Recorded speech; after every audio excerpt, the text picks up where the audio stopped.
வணக்கம் நண்பர்களே. Bible. So இன்றைக்கி பைபிளில் நம்ம இதுவரை என்ன பார்த்தோம்? ஆதாமுக்கு ஏவாள் மட்டும் மனைவி இல்லை, லில்லித்னு ஏற்கனவே இன்னொரு மனைவியும் இருந்தது. இந்த பிரச்சனை எல்லாத்தையும் பார்த்தோம். இப்போது ஒரு வழியாக சாத்தானின் தூண்டுதலால் இவங்க அந்த அறிவு தரும் கனியை உண்டு வெளியே வந்துட்டாங்க. கடவுள் வெளியே போகணும்னு சொல்லி துரத்தியாச்சு, வந்தாச்சு. இவங்க வந்ததுக்கப்புறமும் பார்த்திங்கன்னா கடவுள் இவங்களோட கனெக்ஷன்லேயே தான் இருக்கார். அப்பப்போ பேசுவார், போவார். பூமியில் சேர்ந்ததுக்கப்புறமும் அவர் தொடர்புலேயே தான் இருக்கார். இப்படியே இருக்கும்போது பார்த்திங்கன்னா ஆதாம் ஏவாள் 2 பேருக்கும் 2 பசங்க பிறகுறாங்க. ஒருத்தன் பேர் காயின், இன்னொருத்தன் பேர் ஏபல். இந்த காயின் ஏபல் 2 பேரும் இருக்கும்போது அதில் ஏதோ ஒரு குழப்படி ஆகிடுது. அதாவது ஏபல் கொடுத்த படையில் கடவுள் ஏற்றுக்கிட்டாருன்ற மாதிரியும், காயின் கொடுத்த படையில் கடவுள் நிராகரிச்சிட்டார் அப்படின்ற மாதிரியும் ஒரு சின்ன பிரச்சனை காயினை என்ன பண்ணுறான், அந்த தம்பி ஏபலை போட்டு தள்ளிடுறான். போட்டு தள்ளுறான் அப்படின்னோடனே போட்டு தள்ளிட்டு கடவுளுக்கு கண்ணுக்கு முன்னாடி வராமல் ஒளிஞ்சிக்கிட்டு வேற இருப்பானான். அப்போ கடவுள் நீ சகோதரனை என்ன செஞ்ச அப்படின்னு மிரட்டிக்கிட்டு கேட்டு கடைசியில் இந்த பாவம் அவனை விட்டு போகாது அப்படி இப்படின்னு சாபம்லாம் கொடுத்து அவனையும் துரத்தி விட்ருவார். அவனும் அங்கேருந்து இப்போ எங்கேயோ வேறு ஒரு எங்கேயோ போய் செட்டிலாக போயிட்டான் அப்படின்ற மாதிரி வரும். அதுக்கப்புறம் கடவுள் அது அதிகமாக நேரில் வர மாதிரி இருக்காது, அப்பப்போ வருவார். அதாவது ஃபஸ்ட்டில் ஆதாம் ஏவாள் காலத்தில் பார்த்திங்கன்னா எப்போவுமே அவங்க கூடவே இருப்பார். அதுக்கு அடுத்த தலைமுறைன்னு ஒன்று ஒன்றா வர அவர் கொஞ்சம் விலகிட்டே இருப்பார். இதில் இன்னொரு காமெடி என்னென்னு கேட்டிங்கன்னா, நம்மள்கிட்ட சொன்னது என்ன சொன்னாங்க, ஆதாம் ஏவாள் 2 பேரை தான் கடவுள் படைத்தார், அவங்க தான் உலகத்தின் முதல் மனிதர்கள் அப்படின்னாங்க. அதுவே போய் அது லில்லித்னு வேறு இன்னொன்று இருக்குது. அப்புறம் அதை பேய் ஆக்கிட்டாங்கன்னு வைங்க. சரி, அப்பவும் மிச்சம் இருக்கிறது இவங்க 2 பேர் தான் முதல் ஆட்கள் அப்படின்னா, இவங்களுக்கு காயின் ஏபல்னு 2 பசங்க இருந்தாங்க. அந்த ஏபலும் செத்து போயிட்டான், காயின் ஒருத்தன் தான் இருக்கிறான். அப்போது மொத்தமாக இந்த பூமியில் எத்தனை மனிதர்கள் இருந்தாகணும்? 3 பேர் தான் இருந்திருக்கணும், ஆதாம் ஏவாள் காயின். ஆனால் டக்குன்னு திடீர்னு ஒரு வசனம் வரும். காயின் ஒரு பெண்ணை பார்த்து இவள் தனது மனைவி என்று அறிந்து கொண்டான். அவனுக்கு புரிஞ்சிருச்சான், இவ தான் நம்ம லவ் பேர் அப்படின்னு சொல்லிட்டு. ஏன்னா நமக்கு தெரிஞ்ச கான்செப்ட் படி அங்கே இருக்கிறது ஒரே ஒரு பெண் தான், அதுவும் ஏவாள் மட்டும்தான், பைபிள் சொல்கிற மாதிரியே நம்ம போனோம்னா. ஆனால் இங்கே என்ன வருது, காயின் வேற ஒரு பெண்ணை பார்த்தான். அந்த பெண் எங்கேருந்து வந்தா, அந்த பெண்ணை யார் படைத்தாங்க, அவள் யார்கிட்டேருந்து உருவாகி வந்தா, யாரோட அம்மா அப்பா, எதுவும் பற்றின விவரமும் இருக்காது. ஜென்ரலாக ஒரு பெண்ணை பார்த்து இவள் தன் மனைவி என்று தெரிந்து கொண்டான். உடனே சிலர் முட்டு கொடுக்க வரும்போது என்ன சொல்லுவாங்க, ஆதாம் ஏவாளோட வம்சம்ன்றது மட்டும்தான் கடவுள் படைத்தது, மற்ற எல்லாம் வேறு மனிதர்கள். அப்போ அந்த வேறு மனிதர்களை யார் படைத்தது? அட்லீஸ்ட்டு நம்ம டர்ட்டி ஹிந்து புராணத்துலையாவது பார்த்திங்கன்னா மல்லே சொல்லிட்டாங்க, தலையிலேருந்து பிராமணர்களை படைத்தார், தோல்லேருந்து சத்திரியர்களை படைத்தார், தொடையிலேருந்து வைசியர்களை படைத்தார், பாதத்துலேருந்து சூத்திரனை படைத்தார் அப்படின்னு சொல்லிட்டு இவங்கெல்லாம் இப்படி மொத்தமாக ஒரு செட்டாக படைச்சி கையில் கொடுத்துட்டாரு அப்படின்னு விட்டாங்க. இங்கே அதுலேயும் ஓட்டை. படைத்ததே 2 பேர், அவங்களுக்கு பிறந்தது 2 பிள்ளைங்க. அதுலேயும் இன்னொருத்தன் போட்டு தள்ளிட்டான், மிச்சம் ஒருத்தன் தான் இருக்கிறான். அப்போ அவன் வேறு யாராக கல்யாணம் பண்ணிக்க முடியும்? இல்லை, அவனோட வம்சம் விருத்தி ஆகிறதுக்கு அவனுக்கு ஒரு பெண் துணை யாராக இருக்க முடியும்? ஒருவேளை அவங்க அம்மா ஏவாளாக இருக்குமா அப்படின்னு நம்ம யோசிக்க வேண்டாம். பைபிள் அப்படி சொல்லலை. என்ன சொல்லிச்சு, வேறொரு பெண்ணை பார்த்தான், அவளை தன் மனைவி என்று அறிந்து கொண்டான். எப்படி அறிந்து கொண்டாருன்றதெல்லாம் விட்டுருவோம். அதாவது லவ் அட் ஃபஸ்ட் சைட் அந்த மாதிரி வச்சுக்கிங்களேன். காயின் ஒரு பொண்ணை பார்த்தாரு, பார்த்தோடனே லவ் வந்துருச்சு அப்படிங்கிறது தான் அந்த லைன் அப்படி சொல்லுதுன்னு வச்சுப்போம். நம்ம கொஸ்டின் என்னென்னா, அந்த பொண்ணு எங்கேருந்து வந்தா? அந்த கேள்விக்கு பதிலே கிடையாது. சரி, இந்த ஒரு கேள்விக்கு தான் பதில் கிடையாதுன்னா பைபிளில் நிறைய கேள்விகளுக்கு பதிலே இருக்காதுங்க. எல்லா புராணம் மாதிரி இதுலேயும் இது தனியாக நீங்கள் ஏன் குரானை பற்றி பேசலை அப்படின்லாம் கேட்கக்கூடாது. ஏன்னா ஜீசஸ் வர உள்ள மொத்த கதையும் அப்படியே குரான்லேயும் இருக்குது. ஸோ இவங்களுக்கு தனி புக்கு, அவங்களுக்கு தனி புக்கெலாம் கிடையாது. ஸோ பைபிள் சொல்லும்போதே இந்த கதை வந்து குரானுக்கும் சேர்த்து தான் உள்ள கதை, சரிங்களா? பேர் மட்டும்தான் மாறும். அதான் சொன்னேனே, ஆப்ரஹாம்னா இங்கே இப்ராஹிம்னு வரும், அவ்வளோதான். ஸோ அவன் காயினுக்கு மனைவி எங்கே எப்படி வந்தா எதுன்னு தெரியாதுன்னு பார்த்தா, அடுத்தால் இன்னொரு இடத்துல என்ன தெரியுமா வருது, கடவுளின் மைந்தர்கள் மனிதர்களின் மகள்களை பார்த்து அவர்கள் மிகவும் அழகாக இருக்கிறார்கள் என்று அறிந்து கொண்டு அவர்களை தன் மனைவியாக்கி கொண்டனர் அப்படின்னு இன்னொரு லைன் அதுக்கப்புறம் வரும். காயினுக்கு அப்புறம் என்னது, கடவுளின் மைந்தர்கள் யார், ஆதாம், காயினோட பையன், இவங்கெல்லாம் மனிதர்களின் மகள்களை, அதை ஆங்கிலத்தில் அப்படி தான் போட்டிருப்பான், daughters of the men, sons of the god so daughters of the men அப்படின்னு அந்த ஆங்கில மொழிபெயர்ப்பில் வரும். அப்போ கடவுளின் மைந்தர்கள் மனிதர்களின் மகள்களை அவர்கள் மிகவும் அழகாக இருப்பதை அறிந்து தங்கள் மனைவியாக எடுத்துக்கொண்டனர், இல்லை ஏற்றுக்கொண்டனர், அந்த மாதிரி ஒரு மீனிங்கில் வரும். இப்போ இந்த மனிதர்கள் எங்கேருந்து வந்தாங்க? கேள்வி புரியுதா? அதாவது ஆதி மனிதன், முதல் மனிதன் வந்து ஆதாம் மட்டும்தான் அப்படின்னு சொல்கிற அந்த பேசிக் கான்செப்டே அடிபட்டு போயிடுது. பேசிக் கான்செப்ட் அதாவது அப்போ என்னங்க, இது வந்து இன்செஸ்ட் ஆகிடாதா? இன்செஸ்ட் மாதிரி, அதாவது அம்மாவும் மகனும் பிள்ளை பெற்றுக்கிட்டாங்க, அப்பாவும் மகளும் பிள்ளை பெற்றுக்கிட்டாங்க, அண்ணனும் தங்கச்சியும் பிள்ளை பெற்றுக்கிட்டாங்க அப்படின்லாம் கதை எதுனா அருவருப்பாலாங்க இருக்கும். நான் அப்படி எழுத சொல்லலை. நான் என்னோடய கேள்வியோட நோக்கம் வந்து நீங்கள் ஏன் அப்படி எழுதலைன்னு நான் கேட்குறதா நினச்சக்கூடாது. அது கேள்வியோட நோக்கம் என்னென்னா, இந்த மனிதர்களின் மகள்கள் யார்? தெளிவாக சொல்லிட்டீங்க. கடவுளின் மைந்தர்கள் மனிதர்களின் மகள்களை திருமணம் செய்து கொண்டனர்.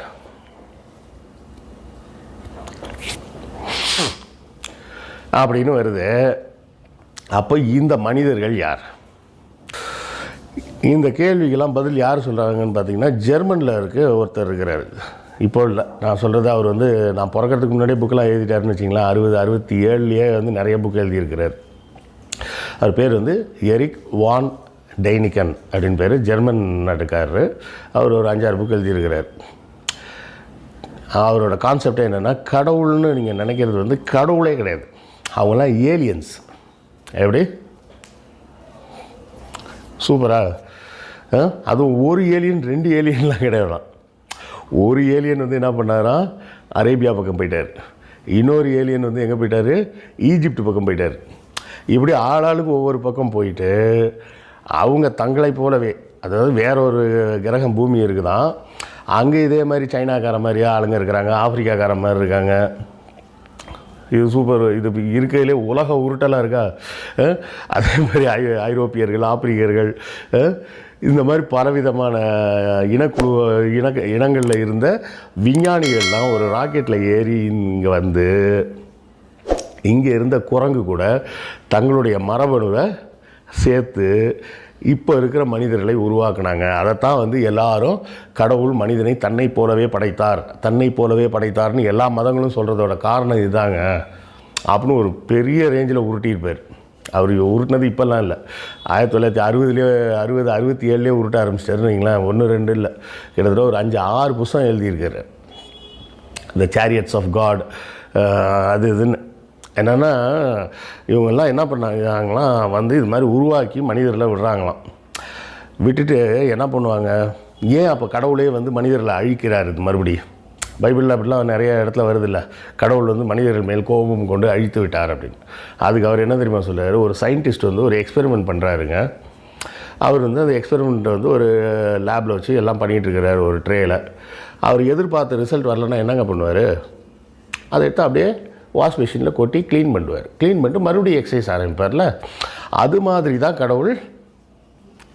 என்ன தலை சுற்றுதா அவர் சொல்கிற விளக்கத்தை கேட்டு? இதை மாதிரி கடவுளை வந்து எப்படியாவது காப்பாற்றியே தீரணும் அப்படின்னு நிறைய மனிதர்கள் திரிகிறாங்க. கடவுள் வந்து மனிதரை காப்பாற்றுறாரோ இல்லையோ, இந்த மத வெறி பிடித்த மனிதர்கள் தான் எப்படியாவது கஷ்டப்பட்டு கடவுளை காப்பாற்றுறாங்க. இல்லைன்னா கடவுள் கான்செப்ட் வந்து அங்கங்கே ஓட்டையாக இருக்கும், எல்லா ஓட்டையும் கேப்பாக தெரியும். மொத்தத்தில் கடவுள் வந்து ஒரு உடாலங்கடி உடான்ஸ் கதை அப்படின்னு தெரிஞ்சு போகும். இதுக்கு இவர் 60களிலே எப்படி உருட்டியிருக்காருன்னா சயின்ஸை பேஸ் பண்ணி உருட்டியிருக்கிறார் பாருங்கள். அங்கங்கே அதனால தான் விமானம் பறக்கிறது இதை பற்றிலாம் வந்து புராணங்களில் வருது. மனிதனுக்கு வந்து தான் பறக்கணும்னு எப்படி தெரியும், எப்படி தோணும். அவங்க வந்து பார்த்துருக்குறாங்க அவங்களோட கடவுள்கள் வந்ததை. கடவுள் வந்து உண்மையிலே வந்தாங்க. நீங்கள் நினைக்கிற மாதிரி கடவுள் இல்லை. அவங்க வந்து விஞ்ஞானிகள், கையில் வந்து லேசர் கன்னெலாம் வச்சுருந்துருப்பாங்க. அதனால் இப்படி டக்குன்னு அப்படியே போட்ட உடனே எதிரில் இருக்கவங்க செத்துருவாங்க. அப்போ கடவுள் மறுபடியும் வருவாங்களான்னா வருவாங்க. அவங்க வந்து இந்த பிளானெட்டில் கொண்டாந்து விட்டுட்டு இந்த எக்ஸ்பெரிமெண்ட்டெல்லாம் ஆரம்பித்து விட்டுட்டு அவங்க ஊருக்கு போயிடுவாங்க. எப்படி அவங்க பிளானெட்டுக்கு போயிடுவாங்களாம். போயிட்டு திருப்பி என்ன பண்ணுவாங்களாம், கொஞ்சம் காலம் ஆனவுடனே கணக்கு போட்டு இப்போ நம்ம போனோம்னா ஒரு 1000 வருஷம் முடிஞ்சிருக்கோம், அப்போ நம்ம போய் பார்ப்போம், நம்ம எக்ஸ்பெரிமெண்ட் வந்து அந்த இடத்துல அந்த மரம் செடிலாம் வளர்ந்த மாதிரி இந்த மனிதர்கள்லாம் எப்படி வளர்ந்துருக்காங்கன்னு பார்க்கலான்னு வருவாங்க. வந்து மறுபடியும் பார்க்கும்போது மறுபடியும் இந்த எக்ஸ்பெரிமெண்ட் தப்பாக இருக்குது அப்படின்னு தோணுச்சுன்னா மறுபடியும் மொத்தமாக அழிச்சிட்டு முதல்லேருந்து ஸ்டார்ட் பண்ணுவாங்க. அப்படின்னு ஒரு பேஸ் கான்செப்டை வச்சுட்டு இந்த எரிக் வான் டேனிகன் வந்து உருட்டுன்னு உருட்டியிருப்பார். இதில் அதுக்காக நம்ம ஆளுங்களும், அதாவது இப்போ நம்ம திராவிட மொழி ஞாயிறு பாவாணர் இருக்கார் பார்த்தீங்களா, தேவநேய பாவாணர், அவர் மேலே அவரோட தமிழ் மேலெலாம் எனக்கு மிகப்பெரிய மரியாதை உண்டு. அதிலலாம் ரெண்டாவது தாட்டே கிடையாது. ஆனால் அவரும் வந்து கொஞ்சம் இடங்கள்லாம் உருட்டுவார். எப்படின்னா லெமூரியா கண்டம் இருந்தது, லெமூரியா கண்டம்னு ஒன்று இல்லவே இல்லை அப்படின்னு ப்ரூவ் ஆகிடுச்சு இப்போன்னு வைங்களேன். அவர் இருந்த காலத்தில் ப்ரூவ் ஆகலை. அப்போ இந்த லெமூரியா கண்டம் வந்து முதல் கடல்கோளில் முங்கிச்சு. அப்போ தான் வந்து இங்கே இருந்த தமிழர்கள்லாம் ஒவ்வொரு இடமா போய் செட்டில் ஆனாங்க. அவர் தமிழோட பெருமை. பாவாணர் சொல்கிறது தமிழ் பெருமை. கவிக்கோ அப்துல் ரஹ்மான் இது மாதிரி நிறைய சொல்லுவார். அவர் என்ன சொல்லுவார்னா, நோவான்ற பேரே வந்து நாவாய் அப்படின்ற பேர்லேருந்து தான் வந்தது. உலகம் பூரா பாருங்கள், கப்பலுக்கு வந்து நேவி அப்படின்லாம் தான் பேர் இருக்கே தவிர எல்லா பேர்களும் இந்த நாவாய் அப்படின்றத ஒட்டியே வருது பாருங்கள். அது மூலமாக மட்டும் இல்லை, முதலில் தோன்றிய அந்த கப்பல் அப்படிங்கிறத உருவாக்குனது நோவா அப்படின்னு தான் பைபிள்லேயும் குரான்லேயும் இருக்குது. அப்படி இருக்கிறதுனால இந்த நோவான்ற பேரையும் நாவாய் அப்படின்ற பேரையும் ஒன்றா இணைச்சி பாருங்கள். ஆக முதல் கடல்கோளில் இங்கே இருந்த தமிழன் வந்து ஒரு பெரிய கப்பலில் ஏறி இப்போ இருக்கக்கூடிய சுமேரியா பகுதியில் போய் செட்டில் ஆகிட்டான். அப்போது எனக்கு உடனே கொஸ்டின் வரும், என்ன சார் இப்படி சொல்கிறீங்க, முதல்ல வந்து என்ன சொன்னீங்க, ஆதமா அப்படின்றவன் வந்து ஆதவன் அப்படின்ற பேர் உள்ளவனாக இருக்கலாம், அவன் தான் எண்ணில் கடவுள்கிட்ட போய் வேலை செஞ்சான், அவன் தான் வந்து முதல் கடல்கோளில் இருந்து இங்கேருந்து போன பாண்டியனை, அப்போ இது ரெண்டாவது கடல்கோள்னு வச்சுக்கிங்க அப்படின்னு சொல்லுவாங்க. அவ்வளோதான். ஏன்னா நம்ம தமிழில் மட்டும், தமிழுக்கும் மற்ற இடங்களுக்கும் உள்ள ஒரு டிஃப்ரென்ஸ் என்ன அப்படின்னு பார்த்திங்கன்னா, தமிழில் மட்டும் 2-3 கடல்கோள் இருக்குது. அதை முதல் சங்கம் 2ஆம் சங்கம்ன்றதெல்லாம் உடான்ஸுன்னு வைங்க, அது சும்மா. ஆனால் கடல்கோள்னு ஒன்று நடந்தது உண்டு. முதல் கடல்கோள்னு ஒன்று இருந்திருக்கு, 2ஆம் கடல்கோளும் இருந்திருக்கு, 3ஆம் கடல்கோளில் அழிஞ்சு போனது தான் காவிரி பூம்பட்டினம். அப்போது நமக்கு கடல்கோளை பற்றி அதிகமாக தெரியும், 2-3 தடவை நடந்திருக்கு தமிழ்நாட்டில்னு. ஆனால் உலகம் பூரா இருக்கிற எல்லா மற்ற பகுதியில் இருக்கவங்கெல்லாம் பார்த்திங்கன்னா ஒரே ஒரு கடல்கோளை தான் பேசுகிறாங்க. அந்த ஒரு கடல்கோளும் நோவா காலத்து கடல்கோள்னு அதை சொல்லாமல் என்ன சொல்கிறாங்க, உலக பிரளயம், உலகம் முழுதும் முங்கின வெள்ளம் அப்படிம்பாங்க. அந்த உலகம் முழுதும் முங்கின அந்த நோவா கதை எடுத்தோம்னு வைங்களேன், அது அதுக்கு மேலே இருக்கும். அந்த நோவாக்கு நேராக வந்துட்டோம் பாருங்கள். அதாவது இந்த காயின் இவங்கெல்லாம் பிறந்து கொஞ்ச நாள் வந்து அப்படியே கடவுள் விட்டாராம், எல்லாம் பல்கி பெருகுங்கள் அப்படின்னு. அப்படியே பல்கி பெருகி மக்கள்லாம் பெருகிட்டாங்க. அப்புறம் பார்த்தா கடவுளுக்கு வந்து அப்போ அந்த காலத்தில் வந்து ஜெயின்ஸ் எல்லாம் இருந்தாங்களாம், அதாவது ராட்சச உருவத்தோடு இருக்கக்கூடிய மனிதர்கள் வேறு சில பேர் இருந்தாங்களாம். அப்போ கடவுள் வந்து ரொம்ப யோசிச்சுட்டு நோவாவை மட்டும் கூப்பிட்டு சொன்னாராம், இந்த மொத்த உலகத்துலேயே நீ ஒருத்தந்தான் நான் சொல்கிற மாதிரி நடந்துக்கிட்டு இருக்கிற, அதனால் நீ என்ன பண்ணு, நான் இந்த உலகத்தை அழிச்சிட போகிறேன், எனக்கு பிடிக்கல, ஃபுல்லாத்தையும் அழிச்சிட்டு, நம்ம பரோட்டா சூரிய ஒரு படத்தில் சொல்லுவார், அது என்ன கோடை தப்பாக போடுற, எல்லா கோடையும் அழி, முதல்லேருந்து நான் சாப்பிட்றேன் அப்படின்ற மாதிரி கடவுளே டென்ஷன் ஆகிட்டாராம். நான் சொன்ன மாதிரியே ஒன்றும் நடக்கலை, அதனால் மொத்தமாக அழிச்சிட்டு ஃபஸ்ட்லேருந்து ஸ்டார்ட் பண்ணுவோம். இனிமேல் நோவாவும் உன் பிள்ளைங்க வம்சம் மட்டும் இந்த உலகத்தில் இருக்கட்டும். அதனால் என்ன பண்ணு, பரப்பனை, ஊர்வனை, தாவர பட்சினி, மாமிசா பட்சினின்னு எல்லா மிருகங்கள்லேயும் ஒரு ஜோடி எடுத்து ஒரு 450 அடி உயரத்துக்கு 3 ஃப்ளோர் ஒரு ஃப்ளோரு 150 அடி உயரத்துக்கு வச்சு ஒரு பெரிய கப்பல் ஒன்று கட்டு போட்டு ஃபுல்லாக எல்லா பக்கமும் மூடிடுன்ட்டார். ஏன்னா ஏங்க ஆண்டவரேன்னு கேட்டால் மழை வரப்போது, மழை வந்தால் மழை தண்ணியெலாம் உள்ளே வந்துடும் அப்படின்னாராம். அவ்வளோ பெரிய கப்பலுக்கு கடைசியில் பார்த்தா அவர் வச்ச ஜன்னல் பார்த்தீங்கன்னு வச்சிங்களேன், அதுதான் காமெடியாக இருக்கும். 1.5 அடி, எவ்வளவு இந்த 1 அடி 1.5 அடி, அந்த 18 இன்ச்சு அளவுக்கு மட்டும்தான் ஒரு சதுரத்தில் ஒரு ஜன்னல் வைக்க சொன்னாராம், காற்று வரட்டும் அப்படின்னு. சரின்னு இவங்களும் அது மாதிரி வச்சுட்டு என்ன பண்ணார், அவருக்கு 3 பசங்க, ஹாம், ஷாம், ஜேபத் அப்படின்னு சொல்லிட்டு, இந்த 3 பசங்களையும் அவங்க மனைவிமார்களையும், அதில் பைபிளில் வந்து மனைவிமாரெலாம் வராது. இப்போ நோவாவை பற்றி படம் எடுக்கிற ஆளுங்கள்லாம் இருக்கிறாங்க ஆங்கிலத்தில். அவங்க படம் எடுக்கும்போது என்ன பண்ணுவாங்கன்னா, அந்த இவங்களுக்கு வந்து லவ் இருந்தது, அந்த லவ்வர்ஸையும் கூட்டிகிட்டு வந்துட்டாங்க அப்படின்னு உஷாராயிடுவாங்க. நம்ம உடனே கேட்போம்ல, சிங்கம் புலியெல்லாம் என்ன சாப்பிடும் அப்படின்னு.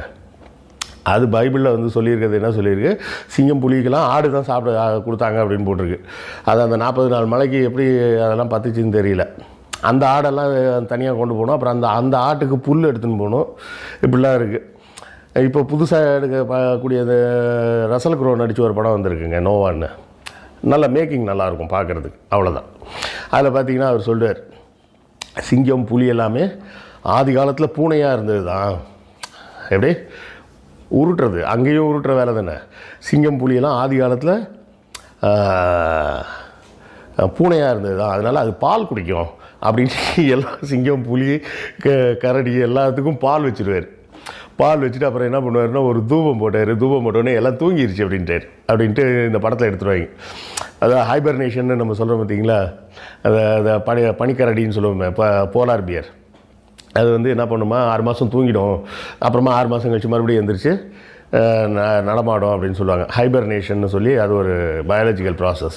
இவர் வந்து ஒரு மந்திர புகை போட்டு எல்லா மிருகங்களையும் ஹைபர்னேஷனில் தூங்க வச்சிட்டார் அப்படின்னு இப்போ உள்ள எடுத்த படங்களில் இன்னொரு எக்ஸ்ட்ரா முட்டு கொடுத்து நிப்பாட்டி வச்சுருவாங்க.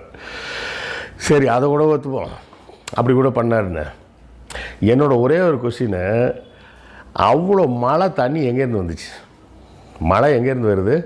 கடல் நீர் ஆவியாகி மேலே போய் மேகத்துலேருந்து வந்து மழையாக பெய்யுது. உலகத்தையே முக்குற அளவுக்கு தண்ணி இருக்கணும்னா அந்த தண்ணி எங்கேருந்து வரும்? உலகத்துலேருந்து வந்தாகணும். உலகத்துலேருந்து வந்தாகணும். உலகத்தில் இருக்கிற தண்ணி எவ்வளவோ அவ்வளோதான் இருக்கும், அதுக்கு மேலே எக்ஸ்ட்ரா தண்ணியெலாம் கிடையாது. இப்போ எவ்வளோ தண்ணி இருக்கோ இதே தண்ணி தான் 1,00,000 வருஷத்துக்கு முன்னாடியும் உலகத்தில் இருந்தது. இது எக்ஸ்ட்ரா தண்ணியும் வரப்போகிறதில்ல, இருக்கிற தண்ணி குறைய போகிறதும் இல்லை. ஆனால் உலகமே ஃபுல்லாக முங்கிருச்சுங்க. இப்படி வச்சுங்க, ஃபுல் குளோப் அப்படியே ஃபுல்லாக தண்ணிக்குள்ளே முங்கிருச்சு. அப்போ இந்த தண்ணியெலாம் வடிஞ்சு எங்கே போச்சு? அந்த கொஸ்டின் இருக்குல்ல. சரி, எப்படியோ முங்கிருச்சுன்னே வச்சுப்போம். அந்த தண்ணியெலாம் வடிஞ்சு எங்கே வடிஞ்சு போச்சு? தண்ணி வடிஞ்சதுன்னு தானே சொல்கிறாங்க. அதில் வேறு என்ன சொல்லியிருப்பார், முதல்ல என்ன பண்ணுவாராம் இவர், மழையெல்லாம் நின்னதுக்கப்புறம் முதல்ல ஒரு புறாவை எடுத்து பறக்க விடுவார். பறக்க விட்டால் அந்த புறா அப்படியே பறந்து சுற்றிட்டு திருப்பி வந்துடும். தண்ணி இன்னும் வடியலை அப்படின்னு அவர் புரிஞ்சுப்பார். மறுபடியும் ஒரு வாரம் கழிச்சு நான் கொஞ்சம் ஒரு கேப் விட்டு மறுபடியும் அந்த புறா எடுத்து பறக்க விடுவார். அது போயிட்டு என்ன பண்ணுமா, ஒரு ஆலிவ் இலையை பறிச்சிக்கிட்டு வருமா. 50 நாளாக ஃபுல்லாக மழையில் முங்கி இருந்த மரம் அழுகி போயிருக்கும் அப்படின்னு நம்ம கேட்க வேணாமா? 50 நாளாக ஃபுல்லாக தண்ணிக்குள்ளே முங்கி இருந்த மரம் அழுகி போயிருக்கும். அழுகி போனதில் எப்படி பச்சை இலை இருக்கும்? அது பச்சை இலை எடுத்துகிட்டு வந்துச்சு. உடனே பார்த்துட்டு சரின்ட்டு ஒரு மலை உச்சியில் கொண்டு போய் ஒரு அந்த ஒரு மலை உச்சியில் கொண்டு போய் அந்த ஆர்க்கை நிப்பாட்டி வச்சுடுவார். நிப்பாட்டி வச்சு இறங்கி மக்கள் மறுபடியும் பல்கி பெருகுவாங்க. இந்த வாட்டி கடவுள் சொல்லிட்டாராம், இனிமேல் வந்து நான் உங்களெல்லாம் இப்படி அடிக்கடி அழிக்கலாம் மாட்டேன், எனக்கே மனசு கஷ்டமாக இருக்குது உங்களை அழிச்சது, அதனால் உங்களுக்கும் எனக்கும் ஒரு உடன்படிக்கை போடுறோம் அப்படின்னு போட்டு வானத்தில் வானவில்லை உருவாக்கினார். மழை பெய்யும்போது தான் வானவில் வரும், மழையெல்லாம் நின்னதுக்கப்புறம் வானவில் வராது, வரும். அதாவது மழை பெய்யும்போது வந்த வானவில் வந்து நம்ம கண்ணுக்கு கொஞ்சம் நேரம் மழை விட்டதுக்கப்புறமும் கொஞ்சம் நேரம் தெரிஞ்சிகிட்ருக்கோம், அவ்வளோதான். இந்த வானவில்லை பார்க்கும்போதெல்லாம் எனக்கு வந்து உங்களை அழிப்பதற்காக நான் உருவாக்கிய பெருமழை எனக்கு ஞாபகம் வரும். அதனால் அதை மனதில் வைத்துக்கொண்டு நான் உங்களை மறுபடியும் சோதிக்க மாட்டேன், அழிக்க மாட்டேன் அப்படின்னு கடவுளே சொல்லிட்டாராம். அவர் வழியாக அவரே கொஞ்சம் சொல்லிட்டார். சரிங்களா? இதை தொடர்ந்து நோவா கதைக்கு அப்புறம் என்ன நடந்தது அப்படின்றத அடுத்த எபிசோடில் பார்க்கலாமா? உங்களுக்காக தாங்க ரெடியாக வச்சுருக்கோம். எல்லோரும் டிஸ்கிரிப்ஷன் போனீங்கன்னா வாட்ஸ்அப் லிங்க் இருக்கும். லிங்கை கிளிக் பண்ணிங்கன்னா நம்ம தம்பி குமார் ரெடியாக வெயிட் பண்ணிகிட்ருப்பார். உடனடியாக உங்களுக்கு தேவையான செய்திகளை சொல்லுவார். புத்தகங்களை உடனடியாக ஆர்டர் பண்ணி எங்கள் சேனலுக்கு தொடர்ந்து உங்கள் ஆதரவை தாருங்கள். நன்றி, வணக்கம்.